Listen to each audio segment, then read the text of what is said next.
até 2040, ou seja, 15 anos, aquela profissão que é a mais amada nos discursos, que em épocas de eleição se fala muito bem delas, mas que é muito atacada por uma vertente política e abandonada por praticamente todos os governos, que são os professores. Até 2040 nós teremos a falta de 235 mil professores. E por que isso? Por que se fala em apagão dos professores? Bom, a gente tem uma série de elementos, mas primeiro, alguns dados sobre a situação da profissão. Primeiro é que nas últimas 2 décadas houve uma diminuição de interesse pela carreira. Por exemplo, de 2010 até 2020, houve uma diminuição de alunos e alunas nas licenciaturas, que passou de 62,8% para 53%. Houve uma queda, então, de interesse dos alunos jovens que ingressam na universidade até 30 anos. A evasão é um outro grande fator. Em 2022, quase 60%, mais precisamente 58%,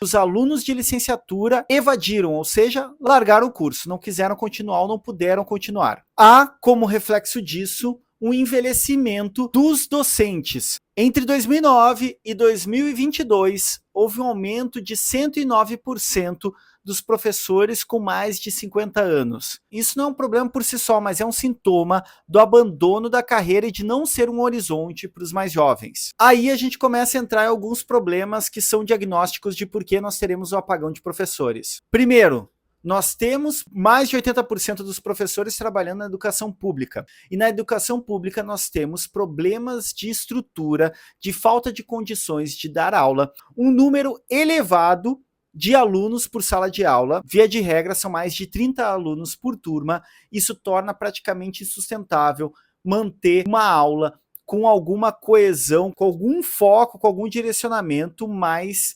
consistente. Baixos salários são outro fator, e um fator que normalmente a grande mídia não traz quando fala do problema da falta de professores é a falta sistemática de escuta e participação dos professores nas políticas públicas de educação. As políticas neoliberais tomaram conta de todo o cenário a nível federal, estadual e municipal, fazendo com que a desestruturação das escolas, principalmente do ensino público, dos conselhos escolares, dos sindicatos, das entidades educacionais fossem perdendo espaço, fossem sendo silenciadas ou simplesmente não escutadas, não chamadas nunca para serem ouvidas. As políticas elas têm sido implementadas por agendas neoliberais a partir de gestores dessa lógica que penetrou a educação, que é uma lógica neoliberal, que Foucault já advertia de uma empresarização da vida. Então a educação passa a ser vista como uma empresa e passa a ser gerida como tal, isso tanto no nível público quanto no particular.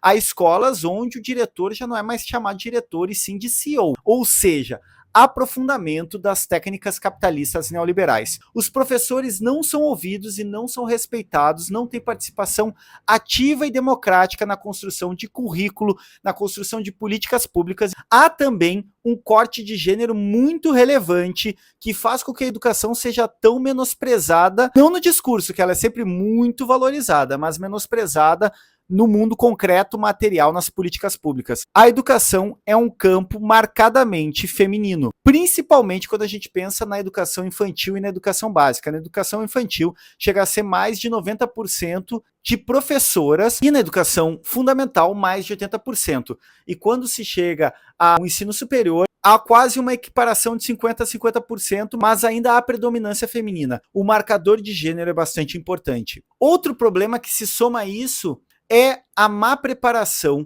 de boa parte dos estudantes de licenciatura. E aqui eu preciso endereçar isso nos cursos EAD. Não quer dizer que todo curso EAD é ruim ou é fraco, mas, via de regra, eles são de pior qualidade do que os cursos presenciais. Há uma dimensão também que é da própria ordem pedagógica educativa. A convivência, a presença numa sala de aula propicia trocas, propicia debates que quase sempre são perdidos na modalidade EAD. O EAD, grosso modo, é um grande filão econômico e grandes empresas já se deram conta e dominam praticamente todo o setor de EAD. Há um vídeo muito bom do Greg News falando sobre a educação à distância e essas universidades que só oferecem esse tipo de ensino. Evidentemente, na realidade brasileira, do trabalhador brasileiro, muitas vezes a modalidade à distância é a única possível para o sujeito se formar. E ele ser formado em EAD não quer dizer que seja um profissional pior. Entretanto, como eu disse, é praticamente ponto pacífico que a formação em EAD costuma ser muito mais fraca e muito menos potente na formação de educadores do que a formação presencial. E aí, quando a gente olha para os números dos ingressantes em licenciatura, isso é um pouco alarmante, o volume. Só em 2022, 81% de quem ingressou em licenciaturas no Brasil